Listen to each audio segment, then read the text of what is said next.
Исәнмесез, хөрмәтле дуслар! В эфире ваше любимое кулинарное шоу «Секреты татарской кухни». И сегодня с нами готовит ведущий популярной телевикторины «Переведи» на канале ТНВ Ильсур Нафиков. Салям, Ильсур! Привет.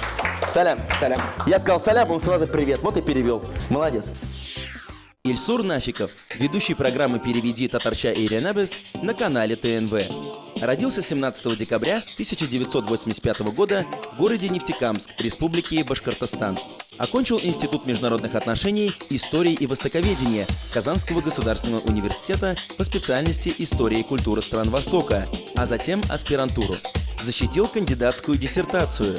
С 2009 года преподает в Казанском федеральном университете «История Отечества» на кафедре мировой политики и международных экономических отношений. В 2014 году он стал победителем конкурса «Лидер года» в номинации «Лучший руководитель детского молодежного объединения». На телевидении Ильсур с 2012 года. Начинал с рубрики «Татарча и Иренабес» в программе «Татарлар». С 1 сентября 2014 года стал ведущим новой телевизионной программы «Переведи» Татарча и Иренабес. Это тебе. Я считаю, что в секретах татарской кулинарии должно быть много татарского языка, поэтому русско-татарский разговорник. Вау, рахмет, бигзу рахмет. Татар теле, кунелем теле с CD-диском специально для вас. Английский, татарский, русский. Можно 3 языка.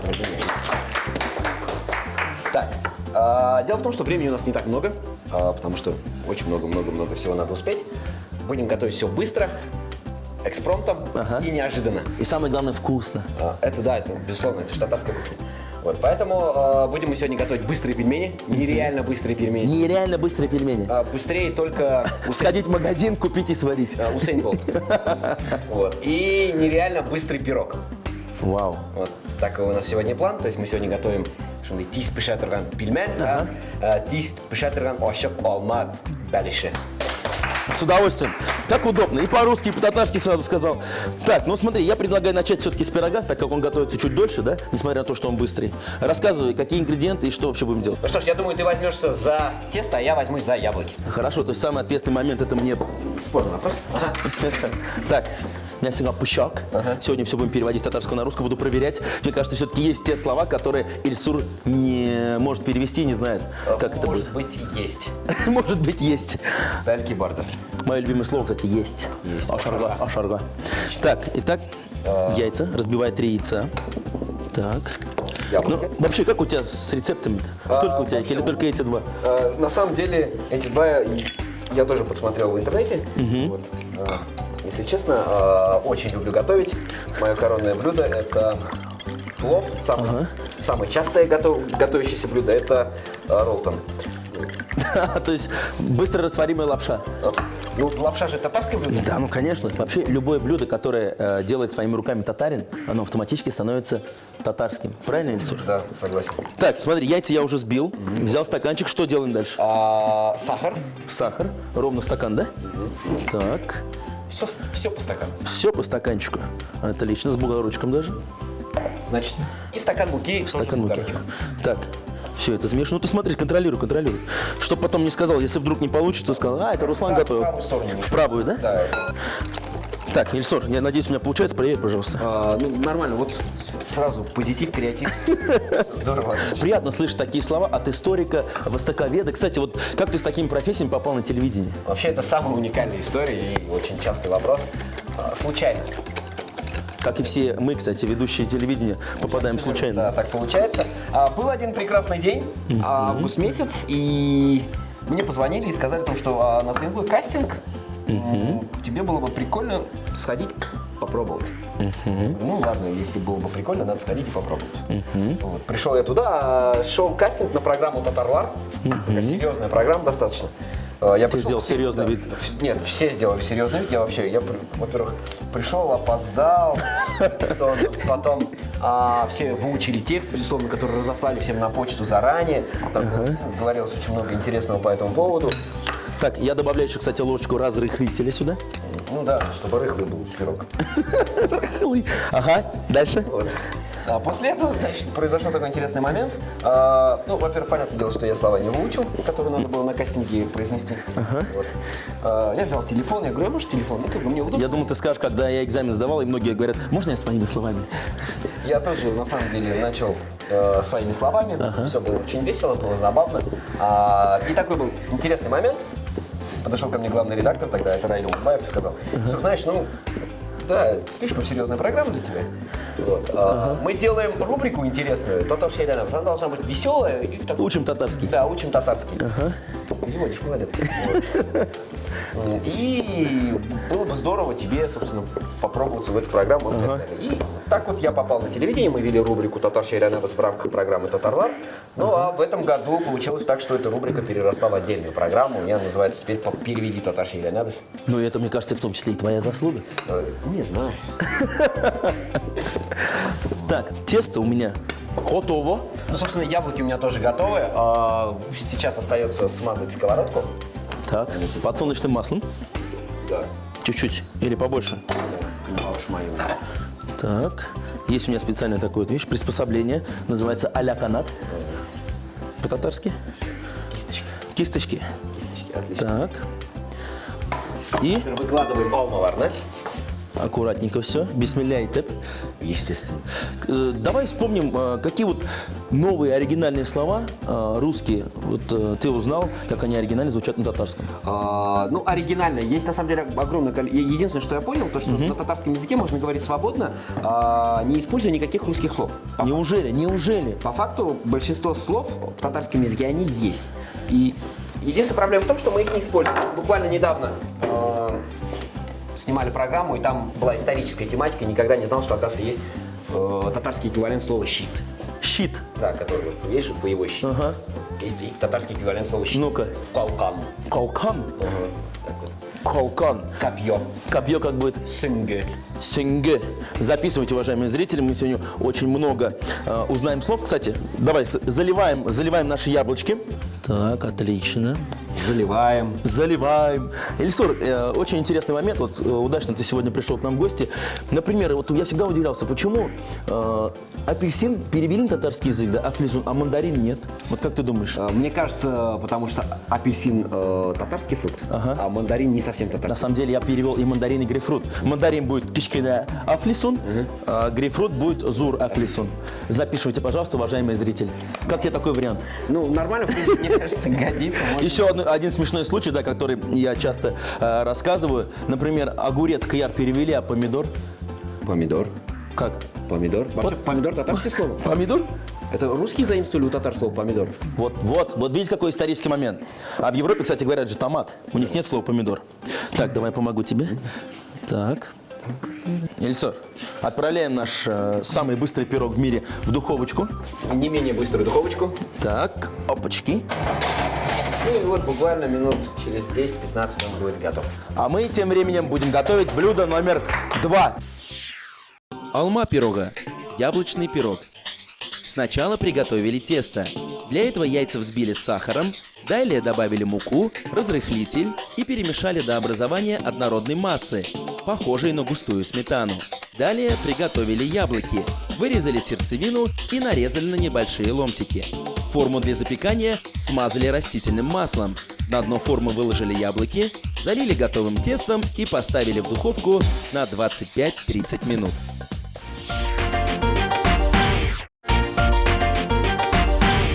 Дорогие друзья, вы по-прежнему смотрите программу «Секреты татарской кухни». И сегодня со мной готовит телеведущий Ильсур Нафиков. Хорошая у тебя улыбка, прекрасное настроение. Мы сегодня готовим 2 быстрых блюда. Это тис пешатырган пельмен. по-татарски сказал это. И второе блюдо. второе тис Это... ашык алма пирога. Да, пирог у нас уже в духовочке. Он готовится буквально 10-15 минут. И сейчас мы будем готовить очень быстро пельмени. Рассказывай. На старт. Внимание, фарш. Фарш. Ты также берешься за тесто, а то, сколько я не смотрю, ты все время лук режешь. Я тебя пожалел, сколько можно? Слезы, печаль, Печаль. подоконник. Возьми, пожалуйста, возьми. Грустные статусы ВКонтакте. Вот. Поэтому тебе достается тесто.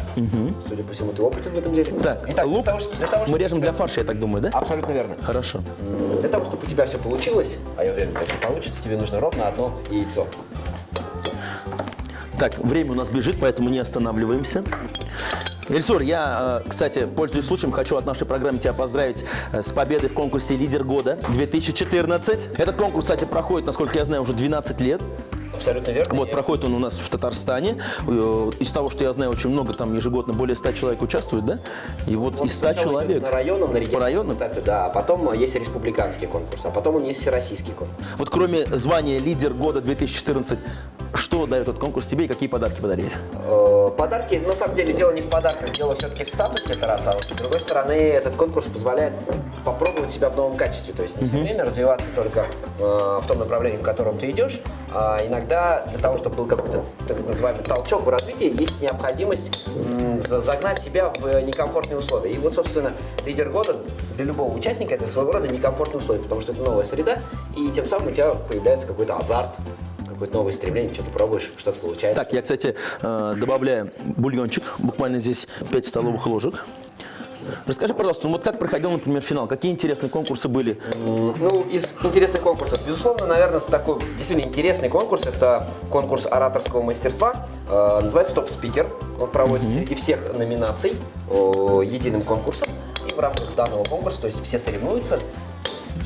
Это одна из таких интересных конкурсных процедур. Есть отдельно направление по социальному проектированию, то есть каждый участник, вне зависимости от возраста, создает социальные проекты, приезжает с интересными проектами, даже детишки, которые там занимаются кто-то восстановлением памяти Великой Отечественной войны, работа с ветеранами, кто-то занимается, наоборот, какими-то экологически интересными. Какой у тебя был социальный проект, который ты предложил? Проект, ну, во-первых, каждый участник этого конкурса является представителем некой общественной организации. Я представляю многие годы, представляю общественную организацию, которая называется «Сарет», общественный фонд «Сарет». Знаем, мы такой знаем. У нас были представители уже этой организации в гостях. Вот. И, собственно, я представлял проект, который называется «Академия Фансар». Академия Фансар – это новый, интересный. Он на самом деле не столько новый, сколько из года в год он совершенствуется. И это очно-заочная школа с онлайн-лекциями, вебинарами от различных преподавателей Казанского университета, выпускников химико-технологического университета по предметам за пределами школьной программы. То есть тем самым дети, вне зависимости от того, где они находятся, в каком субъекте федерации, в каком районе, регионе, они могут получать дополнительные интересные знания. Тем самым у ребенка на селе и у ребенка в городе появляются равные шансы получать достойное и интересное образование. При этом можно переписываться с преподавателем, задавать ему интересующие тебя вопросы и спрашивать, если что-то непонятно. Программа на русском или татарском языке?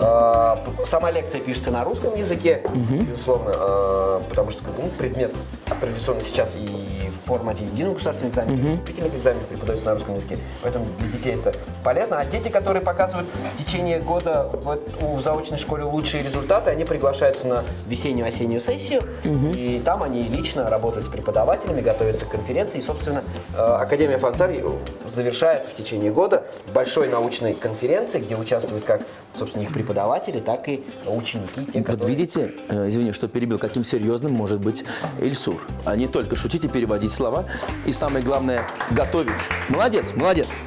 Итак, тесто у меня готово, лук практически готов. На 98-99. 100%. Готов.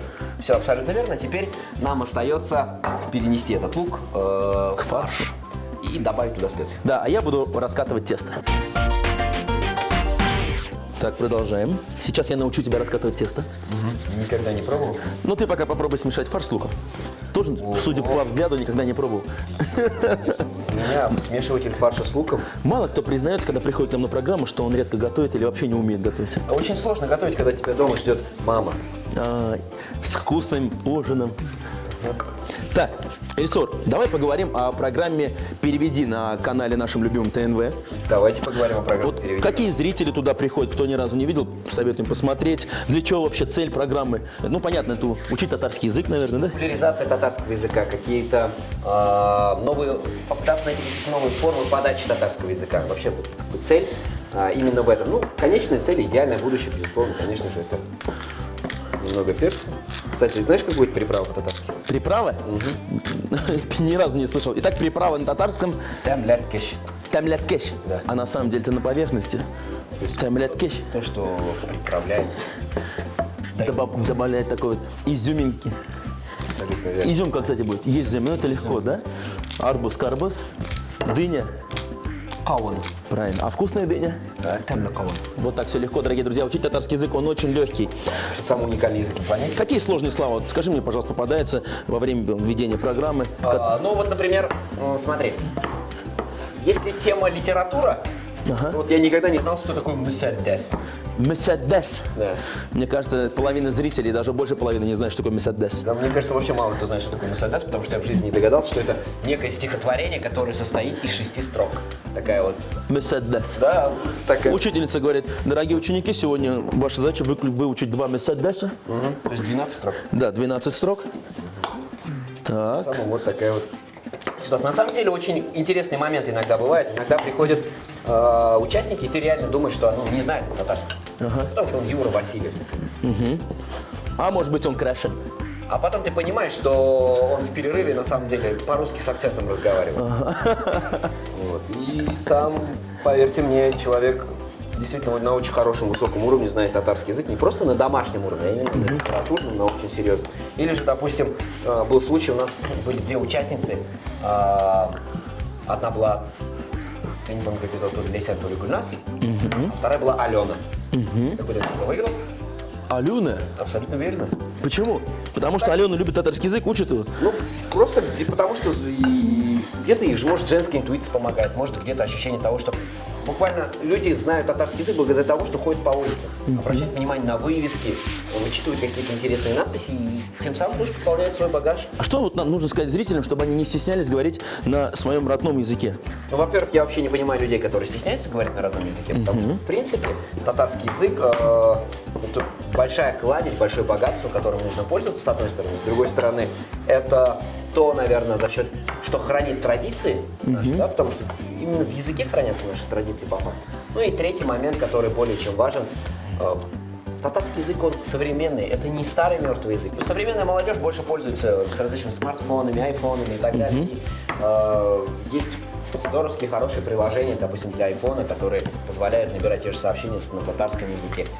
Есть словари, онлайн-словари татарского языка, есть приложения, словарь приложения татарского языка. То есть, в принципе, созданы по факту практически все условия для того, чтобы общаться, изучать и говорить на татарском языке. А у нас созданы все условия для того, чтобы слепить уже пельмешки. Да, есть фарш, 50 раз есть тесто, и прямо сейчас мы будем все это закручивать в рулетик. Все у нас готово. Смотри, бульончик у нас уже вскипел. Ну, мы, как истинные татары, предлагаем положить туда немного картошки. Чуть-чуть.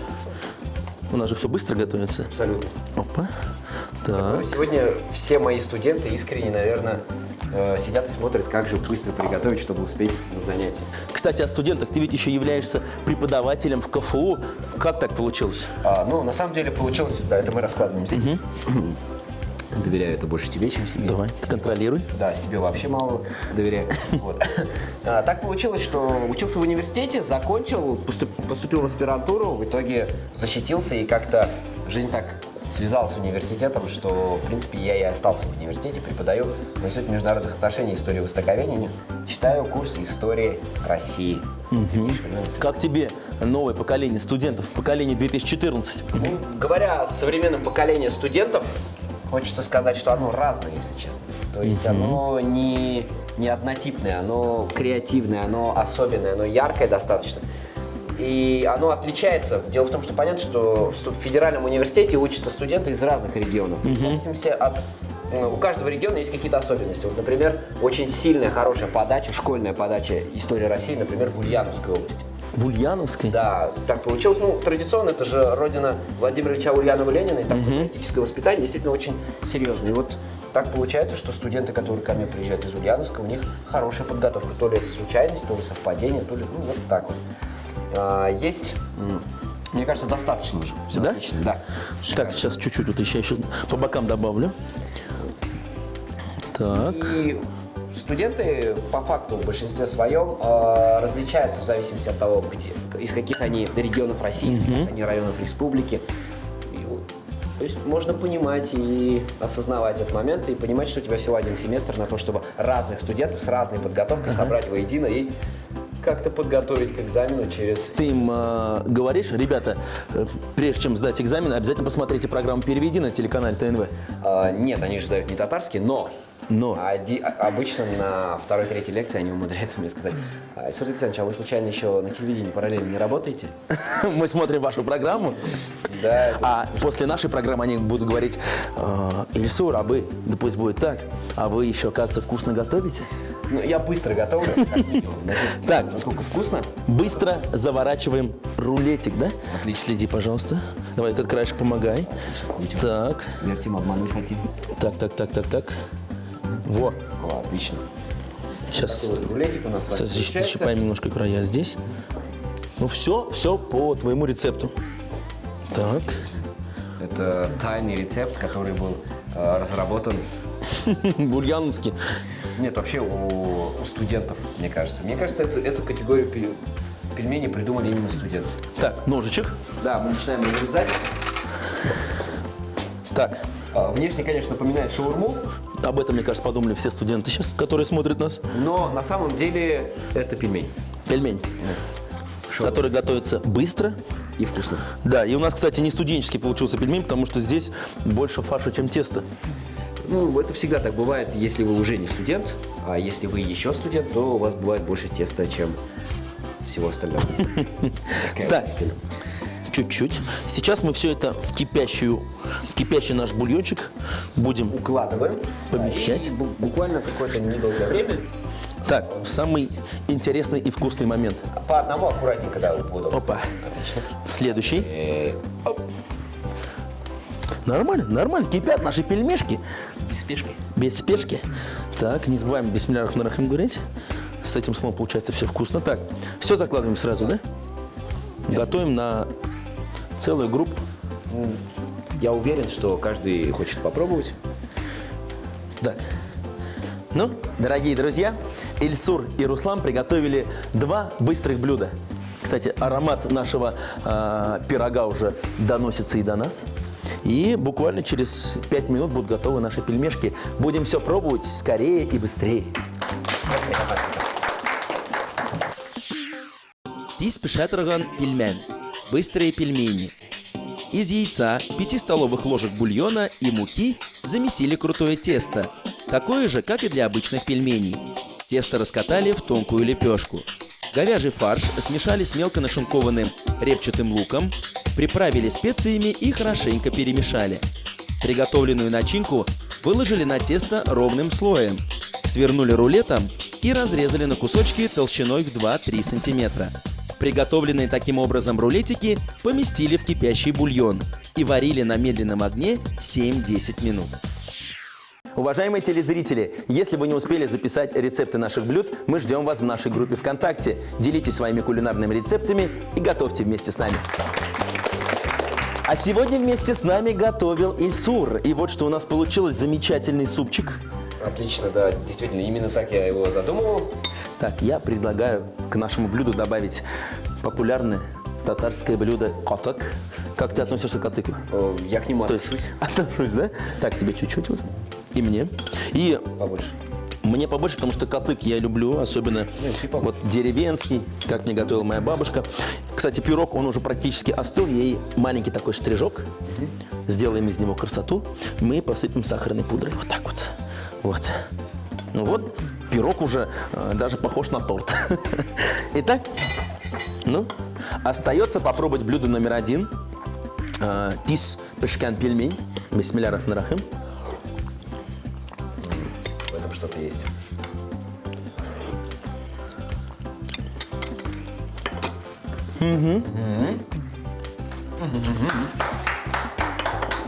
Здесь и не обязательно знать английский, татарский, даже русский, потому что это надо есть и молчать. Очень вкусно.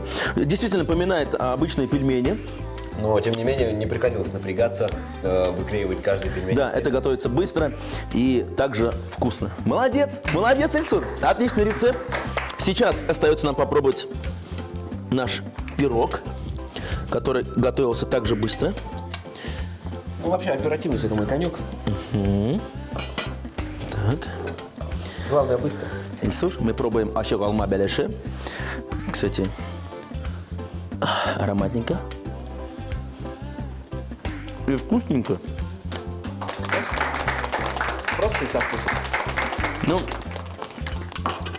действительно, вкусно, просто и быстро. Молодец. Дорогие друзья, сегодня вы увидели, как можно быстро приготовить два замечательных блюда, одно из которых первое блюдо, второе очень вкусно сочетается с чаем. Ильсур, за это тебе большое спасибо. Бигзур Ахмед. Дорогие друзья, смотрите нас каждую неделю, учитесь готовить и, конечно же, не забывайте учить наш родной татарский язык, как говорит Ильсур Нафиков. Сау Булогас, до новых встреч!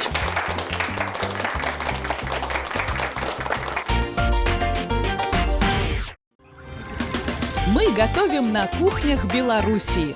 Высокое качество и современный дизайн при доступной цене.